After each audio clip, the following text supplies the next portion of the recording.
हम और आप लोगों ने बाकायदा तौर पे एक इक्वेशन लिखी हुई थी, chromosome is equal to DNA plus proteins.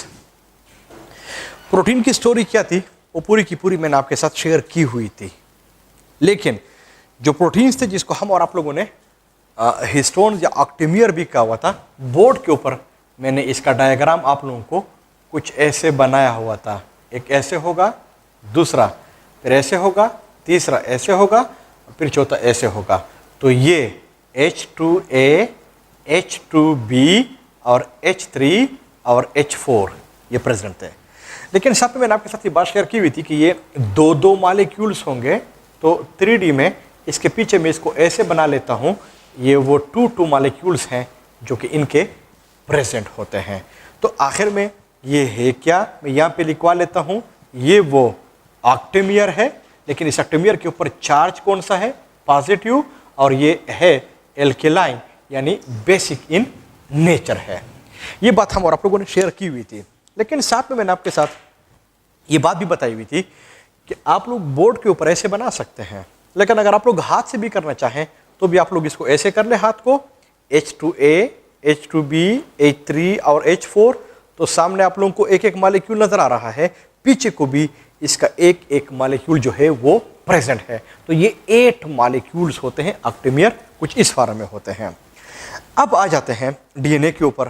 तो अगर आप लोग फॉर एग्जांपल इस हेडफोन को आप लोग कंसिडर कर ले कि ये हमारे साथ कोई डीएनए का मालिक्यूल जो है ये फिर एक प्रेजेंट है, लेकिन इधर ही एक बात आपके ज़हन में और बिठा दूं, एमसीक्यूज के लिहाज से भी इंपॉर्टेंट है, वैसे भी अगर आप लोग बुक को रीडिंग दे दे तो भी आपके लिए फ़ायदेमंद होगा कि जब भी मैं कहूँ डीएनए यानी डीएनए का एक मालिक्यूल, सो डीएनए का एक मालिक्यूल का मतलब यह है 2 स्ट्रैंड्स यानी 2 strand, because DNA single molecule is double stranded.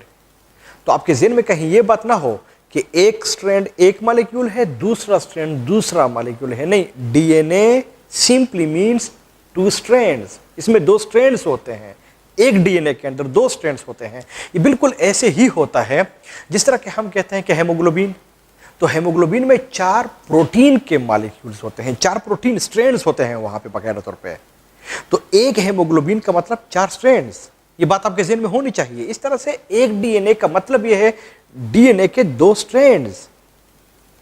हाँ, तो इनमें ये होता है। और अगर मैं एक एक स्ट्रैंड को कहूंगा तो फिर हम बाकायदा तौर पे इसको ऐसे कहते हैं कि एक स्ट्रैंड में ऐसा है, एक स्ट्रैंड, तो वो बाकायदा तौर पे सिंगल स्ट्रैंड का नाम लेते हैं, otherwise DNA means 2 strands.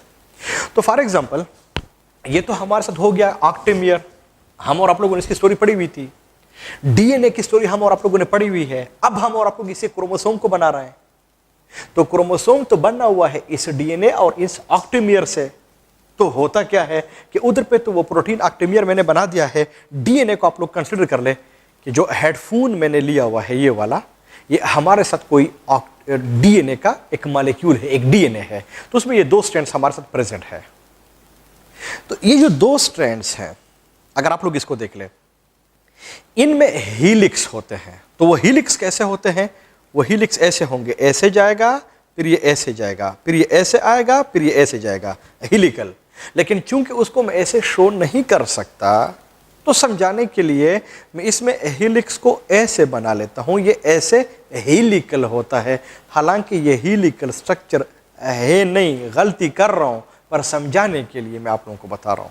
So DNA which itself is a helical structure, ऐसे है, इसमें कोई शक नहीं है।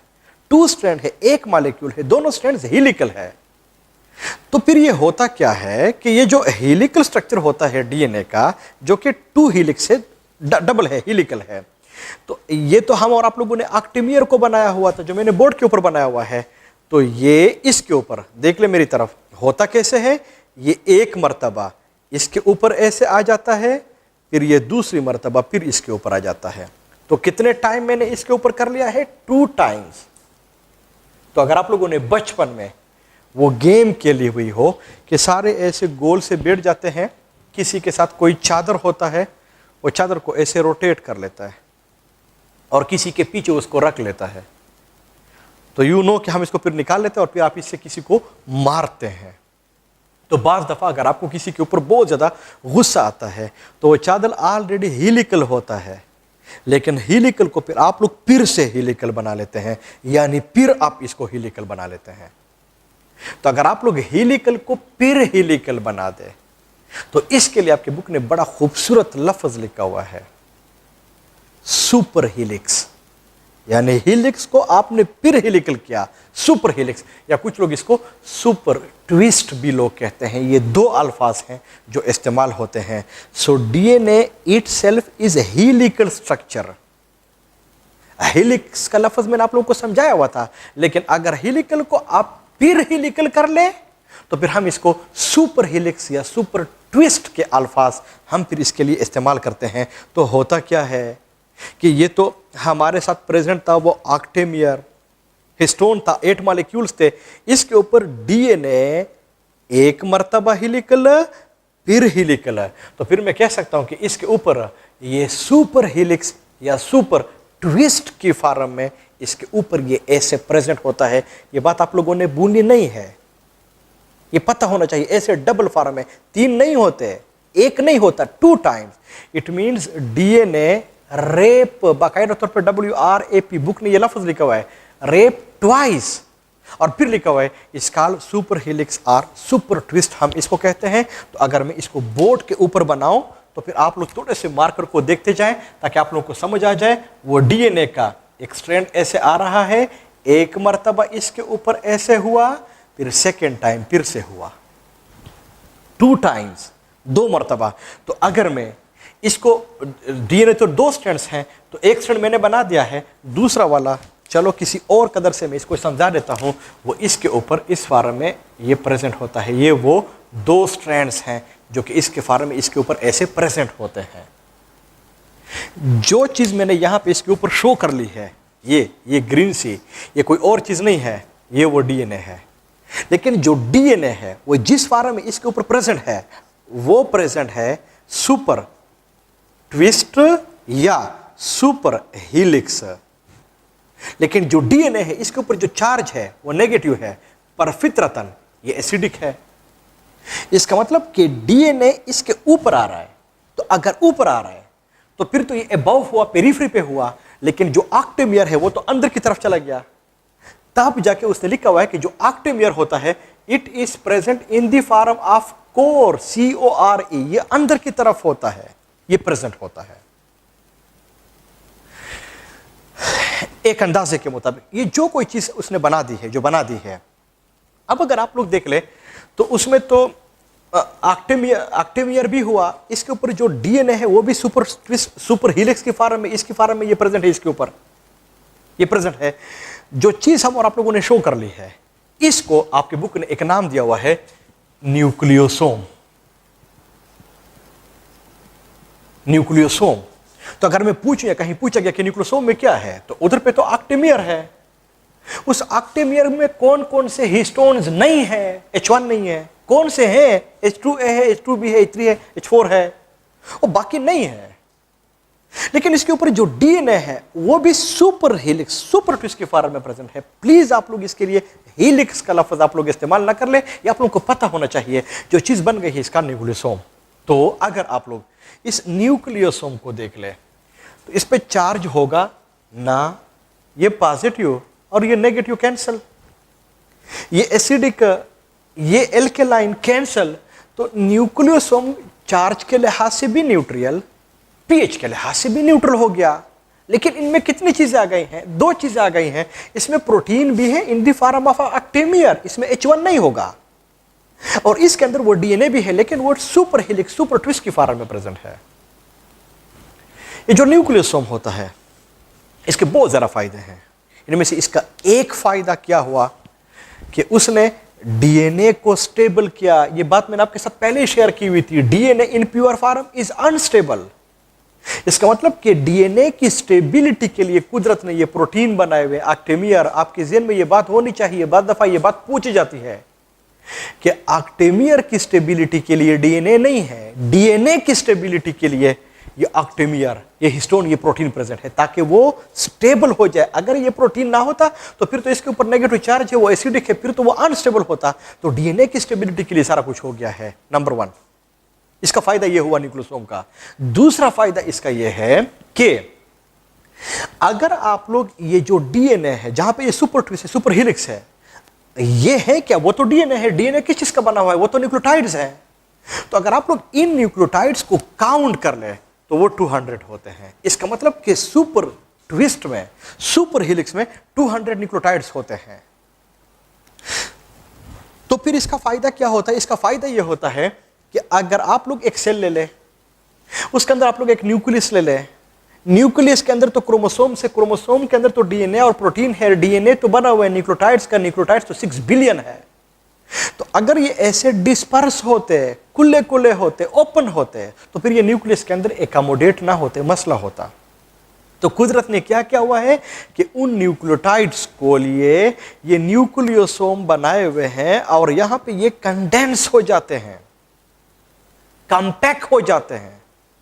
और इसका फायदा क्या होता है कि इतने ज्यादा न्यूक्लियोटाइड्स को ये फिर कॉम्पैक्ट कर लेता है और उसका जो डायमीटर है ये फिर बहुत ज्यादा कम हो जाता है। जैसे फॉर एग्जांपल अगर आप लोगों ने बूस या बूसा देखा होगा, ये बाजार में इसके केक्स मिलते हैं, वो जो पैक होते हैं। अभी ताजा ईद गुजर गई है, उधर पे आप लोगों ने देखा भी होगा, लोग इसको लाते हैं। तो उधर पे बहुत ज्यादा बूस होता है, बूसा होता है, उसके केक्स होते हैं, उन केक्स में इसको पैक किया जाता है, कंप्रेस किया जाता है। तो अगर आप लोग उसी एक केक को लें और कहीं अगर आप लोग इसको ओपन कर लें उस बूसे को, तो वो पूरा का पूरा बहुत सारा जगह को ये फिर गंदा कर सकता है ये जब ओपन हो जाए। तो अगर आप लोग उसमें से हर एक बूसे को कंसीडर कर ले कि ये एक न्यूक्लियोटाइड है, तो अगर देख ले वो बहुत ज्यादा बूसा न्यूक्लियोटाइड ये कंपैक्ट हो जाता है, कंप्रेस हो जाता है एक केक की फॉर्म में। ये बिल्कुल ऐसे होता है कि 200 न्यूक्लियोटाइड्स को एक केक की फॉर्म में कंप्रेस कर लेता है और उस केक को फिर हम और आप लोग न्यूक्लियोसोम कहते हैं। तो इसका एक फायदा ये हुआ कि उसने डीएनए के इतने ज्यादा न्यूक्लियोटाइड्स को कंपैक्ट भी किया। तो न्यूक्लियोसोम के हमारे साथ 2 फायदे हो गए हैं, डीएनए को स्टेबल भी किया, नंबर 2 उसने बहुत ज्यादा न्यूक्लियोटाइड्स को कंपैक्ट भी किया। बुक ने ये बात लिखी हुई है, पता होना चाहिए आप लोगों को। चार्ज कौन सा है? 0 न्यूट्रल। पीएच कौन सा है? न्यूट्रल। वो कुछ उसके ऊपर नहीं है। तो ये पॉइंट आप लोगों को पता होना चाहिए। लेकिन अगर आप लोग 200 न्यूक्लियोटाइड्स को ले लें, हर एक का जो डायमीटर है 0.34 नैनोमीटर, सो 0.34 नैनोमीटर, 0.34 नैनोमीटर, 0.34 नैनोमीटर, आप लोग जाएं 200 तक आप लोग इसको कर लें। तो अगर 200 न्यूक्लियोटाइड्स को आप लोग ओपनली छोड़ दें तो फिर तो इसका बहुत ज्यादा डायमीटर बन जाएगा। लेकिन जब न्यूक्लियोसोम इन 200 न्यूक्लियोटाइड्स को कंपैक्ट कर ले तो इससे फिर इसका डायमीटर 200 के मुकाबले में कम हो जाएगा। खुद 200 से इंडिविजुअली अगर आप लोग इसको ले, सबको ले ले, तो फिर उससे ज्यादा होगा। तो फिर ये कितना बन जाता है? तो फिर ये 10 नैनोमीटर बन जाता है। तो 10 नैनोमीटर आप लोगों को ज्यादा नजर आएगा, लेकिन 10 नैनोमीटर बहुत कम है क्योंकि उसने 200 न्यूक्लियोटाइड्स को भी कंप्रेस किया हुआ है। तो अगर आप लोग सोचेंगे ना कि मैंने तो आप लोगों के साथ ये बात शेयर कर ली है कि न्यूक्लियोसोम का फायदा ये है कि वो तो इनको कंपैक्ट कर लेगा, कंप्रेस कर लेगा। तो वो कंप्लीट कंप्रेस की वजह से तो फिर साइज जो क्या है इसका डायामीटर है वो तो फिर कम होना चाहिए। ये तो 10 नैनोमीटर है, तो 10 नैनोमीटर आप लोगों को ज्यादा नजर आएगा। लेकिन आप लोग इस लिहाज से भी सोचे कि वहां पे 200 न्यूक्लियोटाइड भी प्रेजेंट है। तो उस 200 में अगर ये सेपरेट होते तो फिर ये बहुत ज्यादा जगह ऑक्युपाई करता as compare to the 10 nanometre. तो पुराने बुक्स में इसको लिखते थे कि ये 9 नैनोमीटर है, फिर बुक्स आए 10 नैनोमीटर है, कुछ इसको 11 नैनोमीटर लिखते हैं। तो आमतौर पर स्टूडेंट्स को हम फिर बताते हैं कि आप 10 + -1 लिख दे, यानी +1 तो 11 नैनोमीटर हो जाएगा, -1 तो 9 नैनोमीटर हो जाएगा। अदरवाइज नॉर्मली इसको 10 नैनोमीटर ही लिखते हैं। ये तो अच्छा, ये बात तो इसकी समझ आनी चाहिए आप लोगों को। अब फिर आप लोगों से एमसीक्यूज में ये बात पूछी जा सकती है कि एक सुपर ट्विस्ट या सुपर हेलिक्स में कितने न्यूक्लियोटाइड्स होते हैं? 200। लेकिन उधर पे भी एक हेलिक्स मैंने आप लोगों को बताया हुआ था, वहां पे 10 थे। तो डीएनए के एक हेलिक्स के अंदर 10 न्यूक्लियोटाइड्स, पिछले लेक्चर में मैंने आप लोग को बता दिया है। लेकिन डीएनए के एक सुपर ट्विस्ट के अंदर 200 है। तो कहीं पूछा गया कि हाफ हेलिक्स में उधर पे कितने न्यूक्लियोटाइड्स? तो 5। लेकिन हाफ सुपर हेलिक्स में तो 100। 2 हेलिक्स के अंदर कितने न्यूक्लियोटाइड्स? तो 20।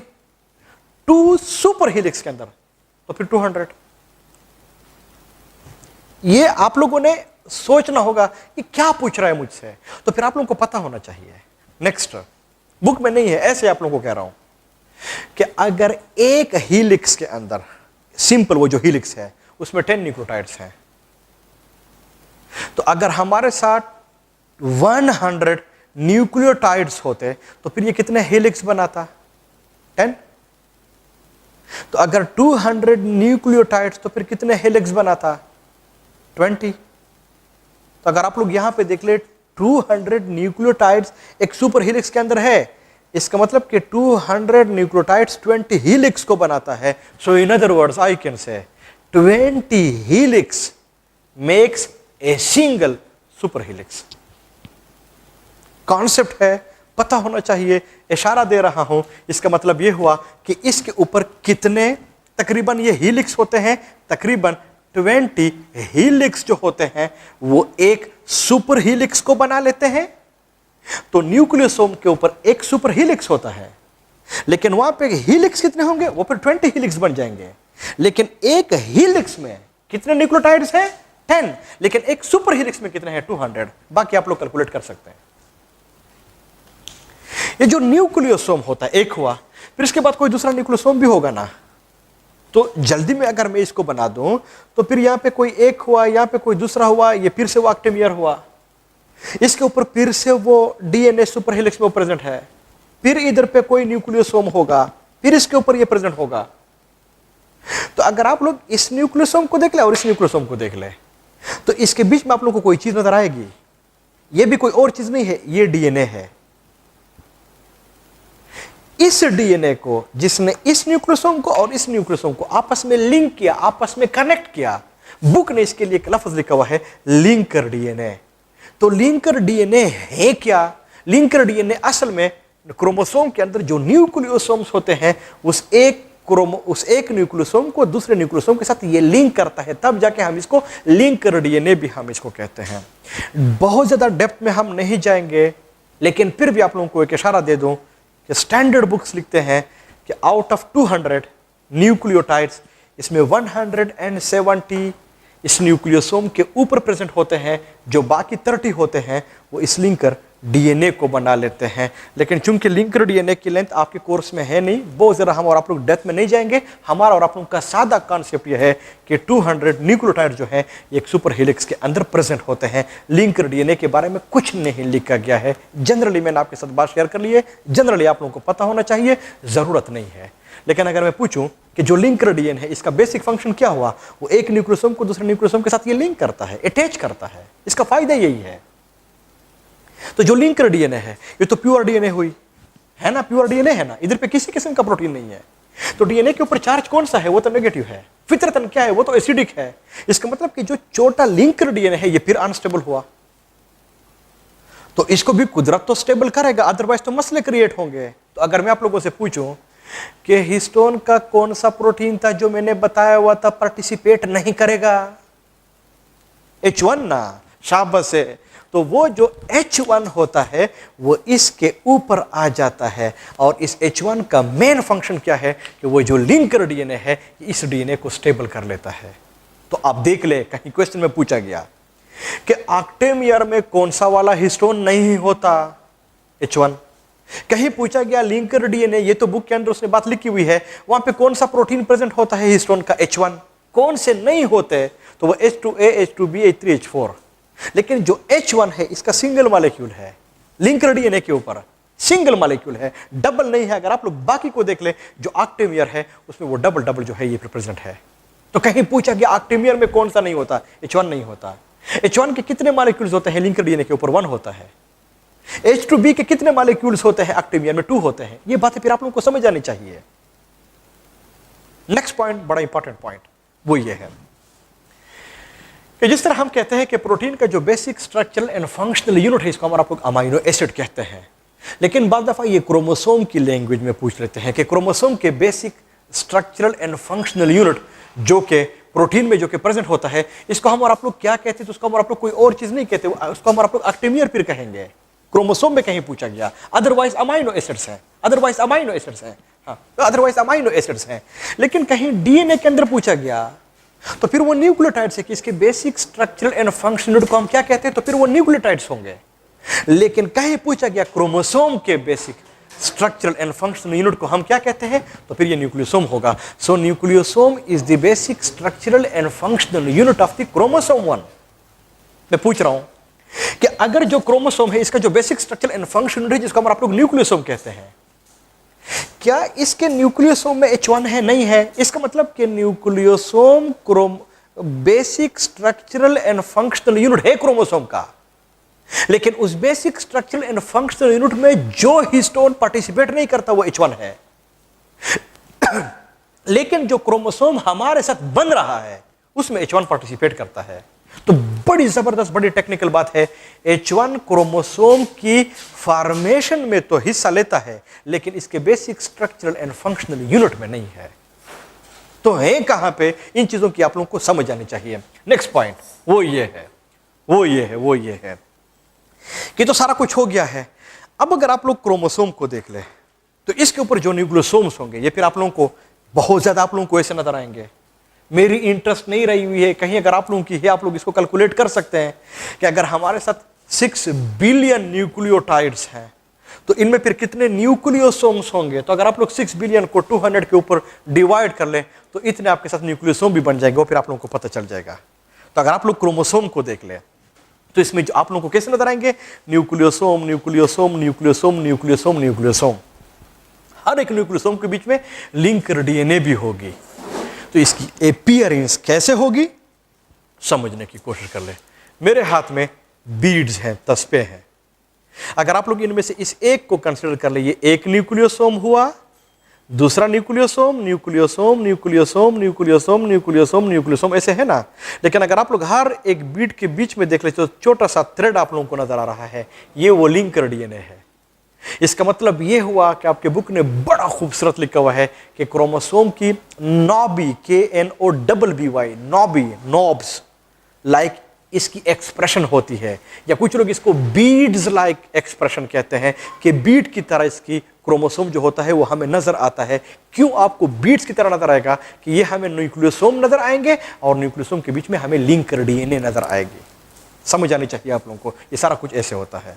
फिर होता क्या है, फिर होता यह है कि अगर फॉर एग्जांपल इस न्यूक्लियोसोम को मिले लो सबको और इसको मैं आपस में ऐसे कंडेंस कर लूं, फिर कंप्रेस कर लूं, ऐसे इसको फिर कंप्रेस किया, तो अगर आप लोग न्यूक्लियोसोम को फिर कंप्रेस कर ले, ऐसे ये न्यूक्लियोसोम है, अगर मैं इसको फिर कंप्रेस कर लूं, न्यूक्लियोसोम को मैंने कंप्रेस किया, तो जो चीज मेरे साथ बन गई है, बुक ने इसके लिए नाम लिखा हुआ है क्रोमेटिन फाइबर। इसके लिए नाम लिखा हुआ है क्रोमेटिन फाइबर। लेकिन क्रोमेटिन फाइबर के लिए आपके बुक ने एक और लफ्ज भी लिखा हुआ है, वह है सोलेनाइड। तो अगर मैं पूछूं कि सोलेनाइड किस चीज से बना, तो वो तो न्यूक्लियोसोम की कंप्रेशन से बना। तो फिर सोलेनाइड या क्रोमेटिन फाइबर का फायदा क्या हुआ? इसका फायदा यह हुआ कि उसने बहुत ज्यादा न्यूक्लियोसोम को कंप्रेस किया, कंपैक्ट किया। इसका मतलब कि कंपैक्शन जा रही है। क्यों कंपैक्शन हो रही है? क्योंकि न्यूक्लियस का साइज बहुत कम है, उधर पे न्यूक्लियोटाइड्स बहुत ज्यादा है। इस कम न्यूक्लियस के अंदर हमने इतने ज्यादा न्यूक्लियोटाइड्स को अगर आपने एकोमोडेट करना है तो अंडरस्टूड बात है, कंपैक्शन तो होगी। तो ये न्यूक्लियोसोम फिर कंपैक्ट हो जाते हैं। सो याद रख ले, न्यूक्लियोसोम का जो कंपैक्ट फॉर्म है इसका क्रोमेटिन फाइबर और सोलेनाइड। लेकिन याद रख ले, न्यूक्लियोसोम से ज्यादा कंपैक्शन क्रोमेटिन फाइबर या सोलेनाइड के अंदर होगी। तो फिर इसका जो डायमीटर होगा सोलेनाइड का, क्रोमेटिन फाइबर का, वो तो न्यूक्लियोसोम से तो ज्यादा होगा ना।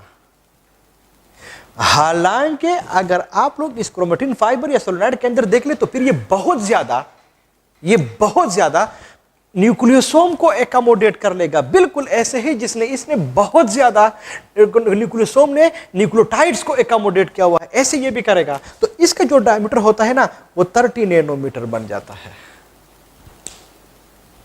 वो कहीं पूछा गया कि इनमें से किसकी कंपैक्शन ज़्यादा है, न्यूक्लियोसोम, क्रोमेटिन फाइबर या सोलेनॉइड, बोथ एक जैसी है, फ़र्क है, तो याद रख ले कंपैक्शन किसकी ज़्यादा है, वो क्रोमेटिन फाइबर की। क्रोमेटिन फाइबर या सोलेनॉइड किससे बना हुआ है, कंडेंसेशन ऑफ न्यूक्लियोसोम से बना हुआ है। बात वही होगी, चार्ज नहीं है, पीएच नहीं है, कुछ नहीं है, क्योंकि वो न्यूट्रल चीज़ों से बना हुआ है।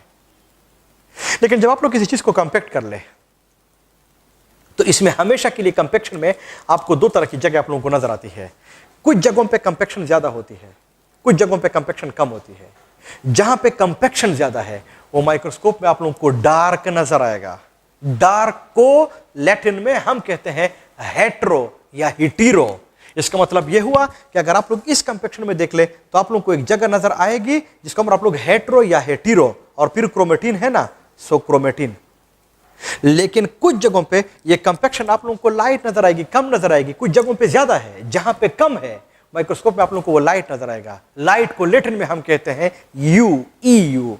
तो फिर हम और आप लोग इस एरिया को हम कहेंगे यू क्रोमेटिन, EU और फिर क्रोमेटिन।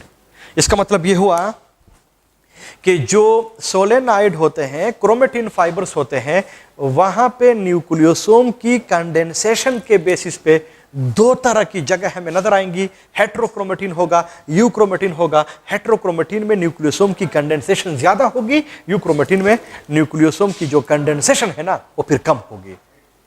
लेकिन मैं आमतौर पर स्टूडेंट्स को कहता हूं कि अगर आप लोग फॉर एग्जांपल एक क्लास ले, आप लोग इमेजिन करते जाएं, वहां पे स्टूडेंट्स बैठे हुए हैं, तो अगर आप लोग स्टूडेंट्स को जितना आप सेंटर में जाते हैं, अंदर जाते हैं, वहां पे स्टूडेंट्स की जो नंबर है वो ज्यादा होती है, वहां पे वो कंडेंसेशन ज्यादा होती है। लेकिन जितना आप साइड पे होते हैं, पेरिफेरी पे होते हैं, वहां पे जो स्टूडेंट्स होते हैं उनकी जो कंसेंट्रेशन होती है वो फिर कम होती है। तो अगर आप में से मैं किसी स्टूडेंट को कहूं, पूछूं कि जो स्टूडेंट दरमियान में बैठा हुआ है वो आके इधर पे खुद को एक्सप्रेस कर ले, तो इसके लिए आसान होगा कि खुद को एक्सप्रेस कर ले कि नहीं, उस क्लास के अंदर जहां पे स्टूडेंट्स की कंडेंसेशन कम है, जो साइड्स हैं, उनमें से किसी स्टूडेंट को मैं कहूं कि आप आ जाए और खुद को आप एक्सप्रेस कर ले, उनके लिए आसान होगा। मेरे लिहाज से भी, आपके लिहाज से भी, जो दरमियान में बैठे हुए हैं उसके लिए मसला होगा। जहां पे कंडेंसेशन कम है, स्टूडेंट्स कम है, वहां पे किसी स्टूडेंट को निकालना, एक्सप्रेस करना वो फिर आसान होगा। इसका मतलब ये हुआ कि जो हेट्रोक्रोमेटिन है, यहां पे डीएनए की, न्यूक्लियोसोम्स की कंडेंसेशन ज्यादा है, तो यहां पे जो डीएनए होगी इसको एक्सप्रेस करने का जो मौका है वो कम मिलेगा, जबकि यू क्रोमेटिन के अंदर जो डीएनए है वहां पे इसको एक्सप्रेस करने का मौका बहुत ज्यादा मिलेगा।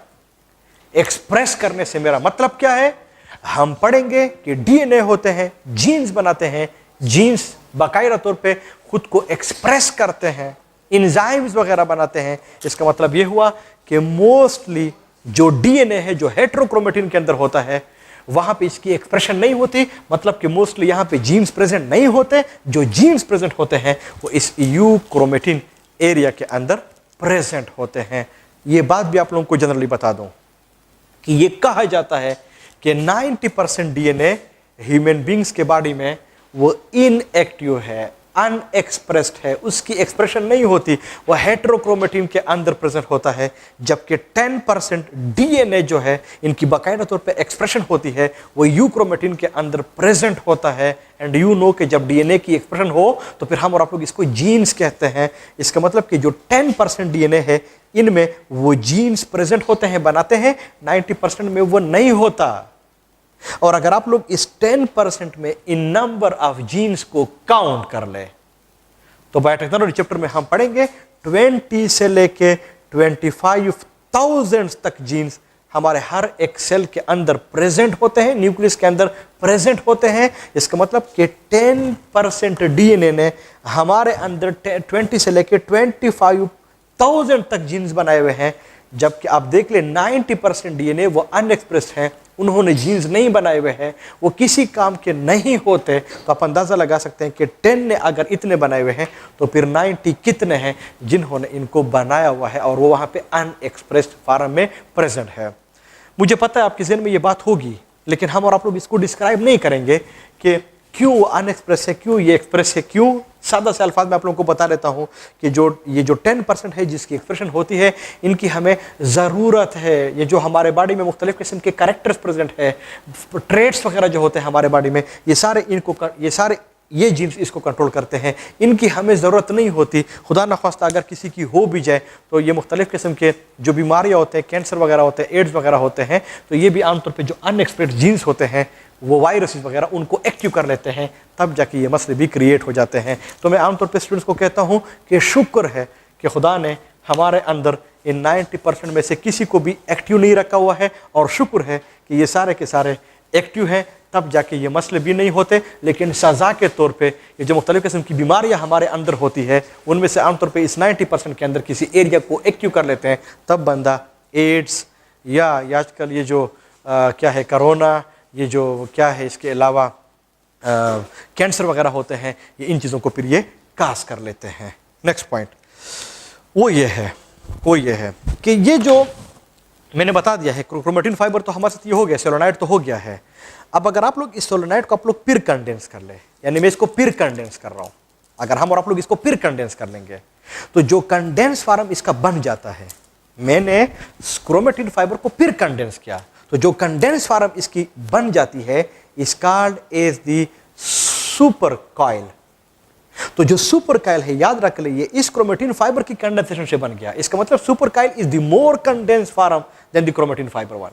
तो इसका डायमीटर कितना है, बुक ने लिखा हुआ है 200 नैनोमीटर। अब इस बात को मैं बार बार रिपीट नहीं करूंगा कि 200 आप लोगों को इससे ज्यादा नजर आएगा, लेकिन याद रख ले कि इस सुपर कॉइल ने बहुत ज्यादा सोलेनाइड को कंडेंस किया हुआ है, तो फिर कम होगा, ये बात आपके ज़हन में होनी चाहिए।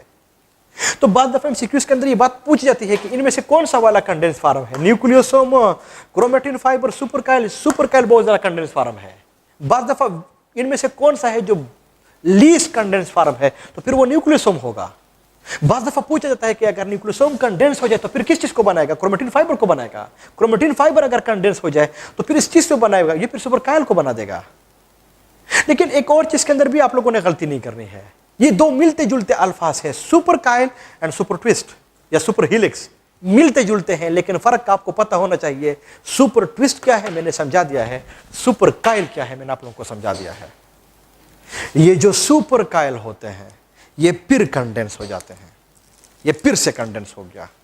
अगर आप लोग सुपर कॉइल को फिर कंडेंस करेंगे तो जिस चीज को ये फिर बना लेता है is called as the chromatid. Chromatids हम इसको फिर कहते हैं। इसका मतलब ये हुआ कि जो सुपर कॉइल होता है जब ये कंडेंस हो जाए तो फिर जिस चीज को बना देगा उसको हम आप लोग क्रोमेटिड कहेंगे। तो अगर मैं पूछूं कि क्रोमेटिड का डायमीटर सुपर कॉइल से ज्यादा होना चाहिए, हां ज्यादा होना चाहिए। कितना होता है, 700 नैनोमीटर। लेकिन अगर मैं पूछूं कि इस क्रोमेटिड का फायदा क्या हुआ, उसने बहुत ज्यादा सुपर कॉइल को कंडेंस किया। तो जो एक क्रोमोसोम होता है इसके अंदर जो क्रोमेटिड्स होते हैं ये हमें दो नजर आते हैं, और आमतौर पे हम इसको ऐसे शो करते हैं, एक ऐसा और दूसरा ऐसा। तो क्रोमोसोम को जब आप लोग इसको ऐसे बनाते हैं तो इसमें एक क्रोमेटिड ये है, एक क्रोमेटिड ये है। तो क्रोमोसोम के अंदर कितने क्रोमेटिड्स हुए, 2। सो 700 एक का है, 700 दूसरे का है, तो फिर 1400 बन जाएगा। और नो डाउट जो एक क्रोमोसोम होता है इसका जो डायमीटर होता है वो 1400 नैनोमीटर हो जाता है। एक नॉर्मल क्रोमोसोम का साइज जो है ये फिर हमारे से कुछ इस तरह से बन जाता है। नेक्स्ट पॉइंट वो ये है, ये सारा कुछ इस तरह से बन गया है।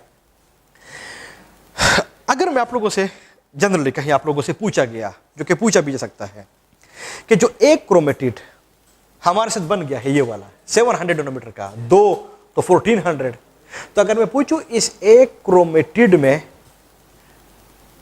डीएनए के कितने मॉलिक्यूल्स होते हैं, तो ये लफ्ज मैंने आप लोग को पहले समझा दिया है, डीएनए 1 मॉलिक्यूल मींस 2 स्ट्रैंड्स। तो अगर आप लोग थोड़ा सा आप लोग इसको खुद ही हल कर ले, इस जगह पे आप लोग फिर इसको पास कर ले, स्टॉप कर ले वीडियो को, फिर आप लोग खुद ही पहले कैलकुलेट कर ले। वो ये है कि अगर आप लोग इस एक क्रोमेटिड में देख ले, तो एक क्रोमेटिड तो ये है, तो इस एक क्रोमेटिड में क्रोमोसोम के कितने मॉलिक्यूल से, मॉलिक्यूल मींस 2 स्ट्रैंड्स, तो वो तो बना हुआ है super coil. Super coil chromatin fibre, chromatin fibre nucleosome, nucleosome में डीएनए, लेकिन वो डीएनए 2 स्ट्रैंड एक मॉलिक्यूल। इट मींस कि एक क्रोमेटिड के अंदर डीएनए का एक मॉलिक्यूल है। तो एक क्रोमोसोम में कितने क्रोमेटिड्स हैं? 2। तो एक क्रोमोसोम में डीएनए के कितने मॉलिक्यूल्स होंगे? 2। लेकिन कहीं पूछा गया कि एक क्रोमेटिड में डीएनए के कितने स्ट्रैंड्स हैं? 2, क्योंकि एक मॉलिक्यूल में 2 स्ट्रैंड्स हैं। तो एक क्रोमोसोम में डीएनए के स्ट्रैंड्स कितने हो गए हैं? 4 हो गए हैं। तो कहीं पूछा गया कि ह्यूमन बीइंग्स जो कि डिप्लॉयड है मींस 46 क्रोमोसोम्स हैं, तो 46 क्रोमोसोम्स में डीएनए के मॉलिक्यूल्स कितने होंगे? तो हर एक क्रोमोसोम के अंदर डीएनए के 2 मॉलिक्यूल्स हैं। सो 46 मल्टीप्लाइड बाई 2, 92। इसका मतलब कि 92 मॉलिक्यूल्स वहां पे प्रेजेंट है। लेकिन कहीं पूछा गया कि ह्यूमन बीइंग्स के जो कि डिप्लॉयड है वहां पे 46 क्रोमोसोम्स हैं, तो 46 क्रोमोसोम में डीएनए के स्ट्रैंड्स कितने होंगे? तो भी बड़ा आसान है, हर एक क्रोमोसोम के अंदर डीएनए के 4 स्ट्रैंड्स हैं। सो 46 मल्टीप्लाइड बाई 4। जरूरी नहीं है कि 46 होगा। बहुत दफा पूछा जाता है कि अगर हमारे साथ 6 क्रोमोसोम्स हो तो डीएनए के मॉलिक्यूल्स कितने होंगे? तो 12। डीएनए के स्ट्रैंड्स कितने होंगे? 6 मल्टीप्लाइड बाई 4, 24। इसके ऊपर आप लोग थोड़ा प्रैक्टिस जरूर कर लेंगे। नेक्स्ट, ये जो 2 क्रोमेटिड्स होते हैं ताकि कहीं ये सेपरेट ना हो जाए, तो कुदरत ने इनके बीच में प्रोटीन का एक मॉलिक्यूल रखा हुआ है। बुक ने सेंट्रोमियर या प्राइमरी कंस्ट्रिक्शन या काइनेटोकोर या काइनोमियर मुख्तलिफ किस्म के नाम रखे हुए हैं, पर याद रख ले ये प्रोटीन होता है, इसमें डीएनए वगैरह नहीं होती। फायदा क्या है? जब सेल डिवीजन हो, 9-10 में आप लोगों ने पढ़ा होगा, ये क्रोमोसोम स्पिंडल फाइबर्स के ऊपर खुद को अटैच कर लेते हैं। तो जहां पे इनकी अटैचमेंट उस टाइम पे होती है, ये इस प्राइमरी कंस्ट्रिक्शन या इस सेंट्रोमियर या काइनेटोकोर या काइनोमियर के थ्रू होता है। इसलिए कुछ लोग इसको स्पिंडल अटैचमेंट प्रोटीन भी लोग इसको कहते हैं। मुख्तलिफ नाम मैंने आप लोगों को बता दिए हैं। हो याद रख ले, जो भी कोई क्रोमोसोम होगा इसके अंदर ये चीज जरूर प्रेजेंट होगी। हर एक क्रोमोसोम में नहीं, कुछ क्रोमोसोम में प्राइमरी के बाद यहां पे कोई और कंस्ट्रिक्शन भी प्रेजेंट होती है, उसको हम फिर सेकेंडरी कंस्ट्रिक्शन कहते हैं। और इसका फायदा, इसका फंक्शन एक ही है, और वो फंक्शन ये है कि अगर किसी सेल के अंदर न्यूक्लियस में न्यूक्लियोलस प्रेजेंट है तो उस न्यूक्लियोलस को ऑर्गेनाइज करना ये इस सेकेंडरी कंस्ट्रिक्शन का काम होता है। तब जाके कुछ लोग इसको न्यूक्लियोलर ऑर्गेनाइजर रीजन भी लोग इसको कहते हैं, और आमतौर पे हम इसको NOR से हम इसको एब्रीविएट करते हैं, न्यूक्लियोलर ऑर्गेनाइजर रीजन। तो पहला वाला क्या है, वो फंक्शन मैंने बता दिया है। ये क्या है, इसका मेन फंक्शन न्यूक्लियोलस को ऑर्गेनाइज करना होता है। वो एक बात आपके ज़हन में होनी चाहिए कि अगर एक सेल है, वहां पे न्यूक्लियस है, न्यूक्लिएटेड है, न्यूक्लियोलस है उधर पे, फिर तो उन 46 क्रोमोसोम में से यानी 23 पेयर में से एक पेयर ऐसा होगा जिसके अंदर ये NOR रीजन होगा। हर एक क्रोमोसोम के पेयर में नहीं होता, ये सिर्फ और सिर्फ एक के अंदर होता है। तब जाके तो हम इसको न्यूक्लियोलर ऑर्गेनाइजर रीजन भी हम इसको कहते हैं, लेकिन ये हर एक क्रोमोसोम के अंदर नहीं होता। आपके बुक ने इस NOR के लिए सेकेंडरी कंस्ट्रिक्शन का जो लफ्ज़ है वो भी इस्तेमाल किया हुआ है। क्रोमोसोम है, अगर देख ले इसके अंदर बड़ी कीमती चीज़ें, जीन्स पड़े हुए हैं, DNA पड़ी हुई है, कहीं ये ख़राब ना हो जाए। कुदरत ने क्या किया हुआ है कि इनके सर के ऊपर हेलमेट यानी टोपी लगाई हुई है, प्रोटेक्शन के लिए ऐसे लगा होता है। इसको आपके बुक ने नाम दिया हुआ है सैटेलाइट। तो सैटेलाइट क्या होते हैं, ये इसके ऊपर जैसे हम और आप लोग मोटरसाइकिल वगैरह के ऊपर जाते हैं, हेलमेट लगा लेते हैं, ये हेलमेट होता है, टोपी होती है।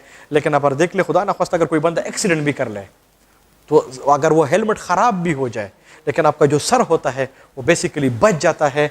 ऐसे ही होता है कि आप अंदाज़ा लगा दें कि एक न्यूक्लियस है, वो बहुत अल्ट्रा माइक्रोस्कोपिक है, इसके अंदर 46 क्रोमोसोम्स हैं। तो ये आपस में बाकायदा तौर पे ऐसे इनके जो सर होते हैं, एंड्स होते हैं 46 क्रोमोसोम, ये ऐसे ऐसे टकरते हैं। तो फिर ख़तरा होता है कि ये जो DNA है वो कहीं ख़राब ना हो जाए। तो कुदरत ने इनके ऊपर सैटेलाइट लगाए हुए हैं प्रोटेक्शन के लिए, ताकि फिर ये असल जो DNA है वो ख़राब ना हो जाए। खैर है, अगर सैटेलाइट के अंदर जो डीएनए है वो ख़राब ही क्यों ना हो जाए, लेकिन असल डीएनए को किसी किस्म का नुकसान ना पहुंच जाए। तो इस सैटेलाइट में जो डीएनए होती है वो फजूल होती है, बेकार होती है, कबाड़ वाली होती है। कबाड़ को हम कहते हैं जंक, तब जाके वो लफ्ज़ लिखा हुआ है कि सैटेलाइट के अंदर जो डीएनए प्रेजेंट होती है उनको हम जंक डीएनए हम फिर इसको कहते हैं। ये जो सैटेलाइट होते हैं, जो जंक डीएनए जो होती है, इसके बिल्कुल टॉप के ऊपर यहाँ पे डीएनए प्रेजेंट होती है हर एक टॉप के ऊपर। लेकिन याद रख ले कि यहाँ पे जो डीएनए प्रेजेंट होती है ये बिल्कुल प्योर डीएनए होती है। इसमें किसी किस्म के प्रोटीन वगैरह, आर्टेमियर, हिस्टोन्स, इसका कॉन्सेप्ट नहीं होता। बाकी सब जगहों पे ये प्रोटीन प्रेजेंट होते हैं। सिर्फ ये जो एंड्स होते हैं सैटेलाइट के ऊपर, यहाँ पे ये प्योर डीएनए है। और जो प्योर डीएनए है इसके ऊपर नेगेटिव चार्ज होता है। इसका मतलब कि क्रोमोसोम के जो एंड्स होते हैं वो नेगेटिवली चार्ज होते हैं। और इस नेगेटिवली चार्ज का फ़ायदा क्या होता है, जब क्रोमोसोम्स के अंदर सेल डिवीजन होती है तो कि 23 क्रोमोसोम किसी एक सेल के अंदर चले जाते हैं, 23 क्रोमोसोम किसी दूसरे सेल के अंदर चले जाते हैं।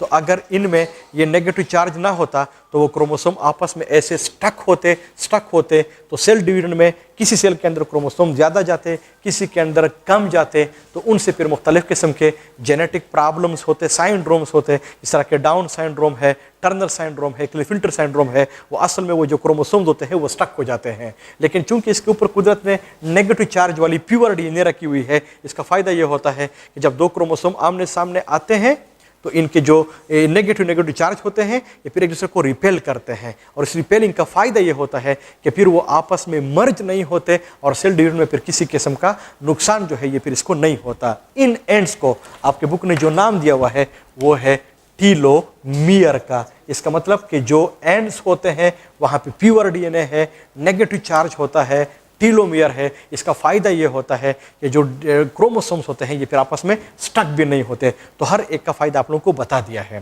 ये जो क्रोमोसोम्स होते हैं इनमें टाइप्स भी होते हैं, लेकिन जो टाइप्स हैं वो on the basis of centromere है, यानी on the basis of primary constriction है, स्पिंडल अटैचमेंट प्रोटीन है, इनके बेसिस पे होते हैं। और इनके बेसिस पे क्रोमोसोम्स के 4 टाइप्स होते हैं। बहुत ही आसान है, बहुत ही आसान है। 4 टाइप्स होते हैं। इनमें से एक को हम और आप लोग मेटासेंट्रिक, सब मेटासेंट्रिक, एक्रोसेंट्रिक और टीलोसेंट्रिक।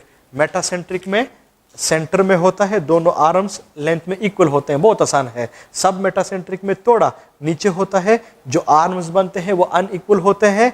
एक्रोसेंट्रिक में क्लोज टू एंड्स होते हैं, तो एक आर्म बहुत लेंथी बन जाते हैं, दूसरे वाले बहुत छोटे बन जाते हैं।